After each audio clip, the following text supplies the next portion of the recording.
اعوذ باللہ من الشیطان الرجیم، بسم اللہ الرحمن الرحیم۔ شوہر کی عظمت حصہ دوم۔ اس میں میں تھوڑا سی کچھ باتیں رہ گئی تھیں، وہ میں آپ سے کروں گا۔ اور یہ سارے جو میں اقوال دے رہا ہوں یہ بڑی مستند کتابوں میں سے ہیں، خاص طور پہ تہذیب الاسلام جون سی ہے یہ کتاب، یہ علامہ باقر مجلسی کی لکھی ہوئی ہے، اور یہ ہمارے ہاں بالکل اتھینٹک بک ہے۔ اس لیے میں اس میں سے آپ کو جو بھی تحقیق دیتا ہوں بڑے پڑھ کے اور زیادہ تحقیق کر کے ہی دیتا ہوں۔ اب جیسے حضرت امیر المومنین علیہ السلام نے فرمایا کہ عورتوں سے ہرگز مشورہ نہ کریں، ان کی رائے ضعیف، ان کا ارادہ سست ہوتا ہے، اور ان کو ہمیشہ پردے میں رکھو اور باہر نہ بھیجو۔ جہاں تک ممکن ہو ایسا انتظام کیجیے سوائے تیرے کسی دوسرے مرد سے واقف نہ ہو۔ عورتوں سے کوئی خدمت بجز ان کے ذاتی کاموں کے مت نہ لیں، کیونکہ خدمات کا سپرد نہ کرنا ان کے لیے مناسب ہوگا۔ ان سے خوشی بھی زیادہ ہوگی۔ یہ بات حسن و جمال کے بقا کے لیے موضوع ہے، کیونکہ عورت پھول ہے، خدمت گاہ نہیں ہے، اس کو پھول کی طرح رکھیے، مگر جو بات وہ اوروں کے بارے میں کہے اسے قبول نہ کریں اور اپنے آپ کو زیادہ سے زیادہ اس کے اختیار میں نہ دیں۔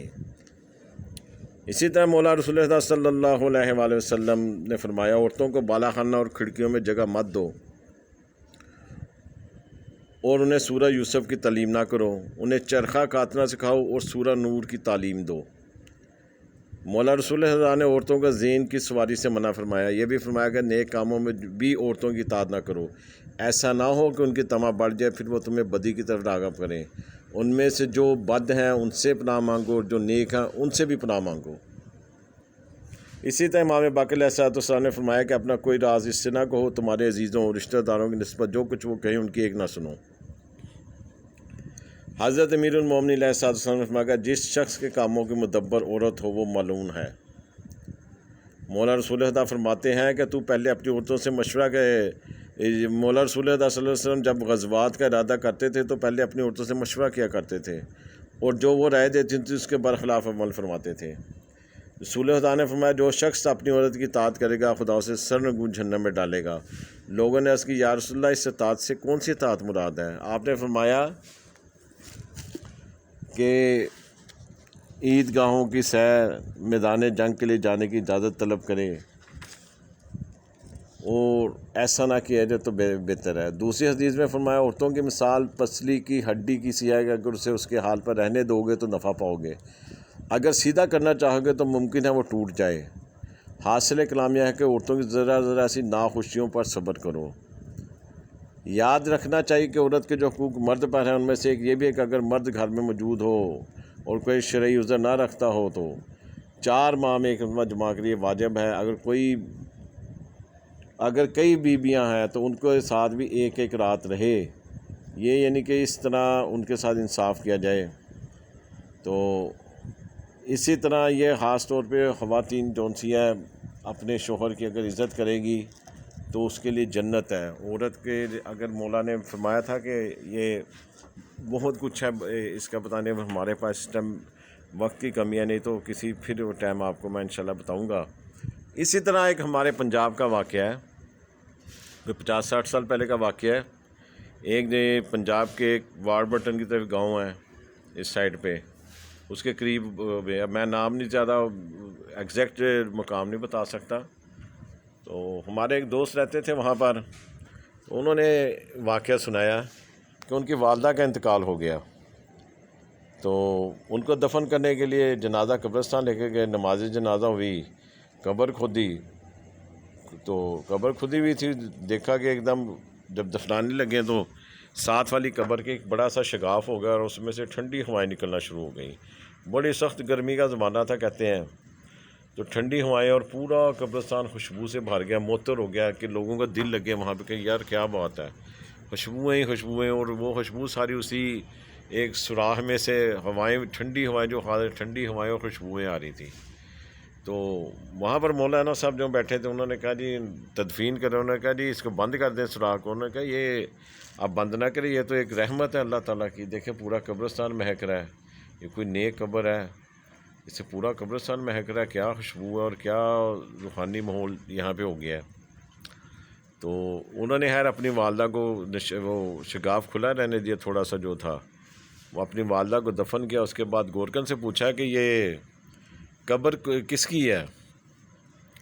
تو کورکن چونکہ ایک گاؤں تھا، اس نے بتایا کہ یہ کوئی 1.5-2 سال پہلے یہاں پہ ہمارے ایک محنت کش ہے، اس کی زوجہ کی قبر ہے، وہ یہ گھوڑوں کے نالین لگاتا ہے نیچے، اور ان کا چھوٹا موٹا علاج کرتا ہے، دوائیاں کھلاتا ہے، وہ یہاں قریب ہی رہتا ہے۔ اس کا نام بتایا، انہوں نے کہا اچھا ٹھیک ہے۔ اس کے بعد وہ لوگ تدفین کر کے دعا مانگی، تو جو بڑے لوگ تھے وہ فوراً اس کے پاس چلے گئے، اس مزدور کے پاس جو کام کرتا تھا، اس کو جا کے سلام دعا کیا۔ انہوں نے پہچان لیا، اس نے لوگوں کو کہا جی آپ کیسے حاضر اتنے زیادہ آ گئے ہیں؟ تو انہوں نے کہا کہ یار ہم تو تمہاری بیوی کو فوت ہوئے 2 سال ہو چکے ہیں۔ اس نے کہا تمہاری بیوی کی قبر میں سے اتنی خوشبوئیں آ رہی ہیں اور اتنی ٹھنڈی ہوائیں نکل رہی ہیں، تمہاری بیوی کون سا نیک عمل کرتی تھی جس کی وجہ سے اتنی زیادہ خوشبوئیں آ رہی ہیں؟ اتنے کیا مقام تھا اس کا؟ تو بندہ کچھ دیر سوچنے لگا، سوچتا رہا، پھر اس نے ایک دم سے سوچ کے بڑے جیسے فیصلہ کن انداز میں کہتا ہے جی میری شادی 40 سال اس خاتون سے رہی ہے، آج وہ راز ہے جو میں نے کبھی کسی کو نہیں بتایا، اور میری بیوی جانتی تھی یا میں جانتا ہوں۔ اس عورت نے میرے ساتھ 40 سال گزارے اور میں راز نہیں کسی کو بتایا، ایسی چلی گئی۔ اس نے کہا کہ میری جب شادی ہوئی تو میں نامرد تھا، اس عورت کو پتہ چلا، ظاہری بات ہے میں تو مرد نہیں تھا، تو میں نے کہا جی تم طلاق لو، میں تو اس قابل نہیں ہوں۔ تو اس نے کہا نہیں، جو میرے ماں باپ نے جہاں شادی کر دی ہے، اب میں آپ کی عزت بھی رکھوں گی، اب میں آپ کے ساتھ ہی جیوں مروں گی۔ تو اس عورت نے نہ میری ماں کو، نہ میرے باپ کو، نہ بہن بھائیوں کو، نہ اپنے ماں باپ بہن بھائیوں، کسی بھی آدمی پر 40 سال تک میرا راز نہیں کھلا۔ جب کوئی پوچھتے تھے کہ تمہاری اولاد نہیں، تو وہ کہتی تھی اللہ انشاء دے دے گا، جب اس کی ہماری قسمت میں نہیں ہے تو کوئی بات نہیں، اللہ جب چاہے گا اولاد دے دے گی، اولاد اللہ کی طرف سے۔ تو پھر یہ اس طرح کی باتیں کہہ کے انہیں ٹال دیتی ہوتی تھی، اور اس نے کبھی محسوس نہیں کرایا تھا کہ میں نامرد ہوں۔ میری عزت رکھی اس نے 40 سال، اور میری اسی طرح تابع داری کی، میری خدمت کی، اور کبھی گھر سے باہر نہیں گئی اور میرے علاوہ، اور کبھی مجھے نہیں چھوڑا، ہر ٹائم میری خدمت کرتی تھی۔ تو اس کا انتقال ہو گیا 2 سال پہلے، میں نے اسے دفن کر دیا۔ تو یہ راز تو میرے ساتھ ہی شاید سینے میں چلا جاتا، مگر چونکہ اب ایک معاملہ ایسا آیا تھا کہ آپ لوگوں نے پوچھا، اس کی قبر میں شگاف پڑا، ایک دیوار پہ چھوٹا سا، اس سے ہوائیں آئیں، تو یہ لوگوں کو اللہ تعالیٰ نے دکھانا تھا کہ جو نیک خواتین ہوتی ہیں، زوجہ ہوتی ہیں، اپنے شوہروں کا پردہ رکھتی ہیں، تو اللہ تعالیٰ بھی ان کے بھی آگے مقامات بلند کر دیتا ہے۔ میری بیوی کا یہ سب سے بڑا تھا کہ اس نے مجھے ساری عمر محسوس بھی نہیں ہونے دیا کہ میں اس کے قابل نہیں ہوں۔ میری اتنی عزت کی ہے کہ میں بیان نہیں کر سکتا۔ مجھے آج تک نہیں پتا تھا، نہ میں نے یہ محسوس کیا، نہ اس نے مجھے محسوس کرایا۔ تو میں اس کے ساتھ بڑے اچھے خوش و خرم 40 سال گزارے ہیں، تو میرے دل سے اس کے لیے دعائیں ہی نکلتی تھیں۔ تو اللہ تعالیٰ نے، اور وہ نیک پاک باز خاتون تھی، جیسی نیک آئی تھی ویسی نیک چلی گئی۔ اس لیے اللہ تعالیٰ نے بتایا کہ نیکوکاروں کا آگے مقام کیا ہوتا ہے۔ تو ہمیں بس یہی میری بیوی کی خوبیوں میں سے خوبی تھی، اور میں سمجھتا یہ تو بہت بڑی خوبی ہے کہ اس نے میرا پردہ رکھا، اور میں آج آپ کو خود ہی بتانا پڑ گیا ہے تاکہ لوگوں کو نصیحت آ جائے۔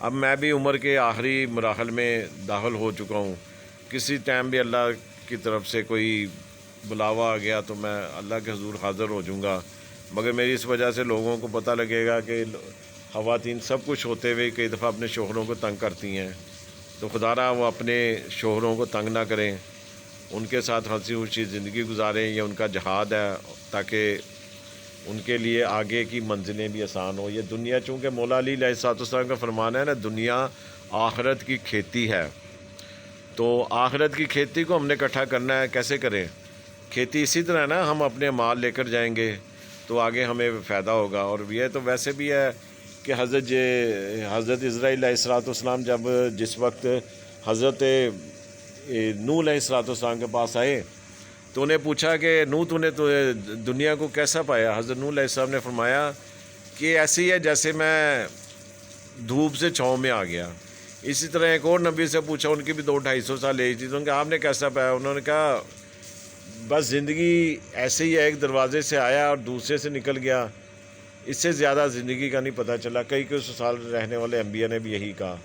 تو جب یہ چیزیں ایک ختم ہو جانے والی چیزیں ہیں اور ہمیں اس زندگی کو ہی اپنا متمع نظر نہیں بنانا چاہیے۔ یہ جس طرح مولا علی کا فرمان ہے کہ دنیا آخرت کی کھیتی ہے، ہمیں آخرت کی کھیتی کے لیے اپنا زادہ راہ اور سامان اکٹھا کرنا چاہیے۔ اب اس میں یہ جو عورتیں بھی مرد بھی سب اپنے اندر تحمل برداری کا مظاہرہ کریں، چاہے اگر وہ بیوی کی حیثیت میں ہے تو اپنے شوہر کی تابع داری کرے، شوہر کے اوپر بھی جو فرائض لازم ہیں خواتین کے لیے وہ اس کی عزت کریں، احترام کریں، اور ایک طرف سے دونوں طرف سے احترام بھی ہونا چاہیے۔ مگر یہ ہے کہ عورت کا جہاد یہ ہے کہ اگر وہ اپنے شوہر کی باتیں برداشت کرے یا اس کی سختی برداشت کرے تو یہ اس عورت کا جہاد ہے۔ اور مرد کا جہاد تو یہی ہے نا کہ وہ میدان جنگ میں جائے، دشمنان خدا سے لڑے، اللہ تعالیٰ کی لڑے، یہ مرد، اور مال بانٹے لوگوں میں، غربا میں، یہ مرد کا جہاد ہے۔ عورت کا جہاد اپنے شوہر کی باتوں کو برداشت کرنا ہے، اپنے گھر کو اچھا بنانا ہے۔ بس السلام علیکم ورحمۃ اللہ وبرکاتہ۔ اللہم صلی علی محمد وآل محمد وعجل فرجہم علیہم۔ ناظرین، اگر آپ نے ہمارا چینل سبسکرائب نہیں کیا تو اسے سبسکرائب کریں اور بیل آئیکن بھی دبائیں تاکہ آئندہ ایسے مزید اچھے واقعات، سچے واقعات آپ کے پاس لے کر حاضر ہوں گے۔ ائمہ معصومین علیہ السلام کی اقوال احادیث بھی بیان کریں گے۔ السلام علیکم ورحمۃ اللہ وبرکاتہ۔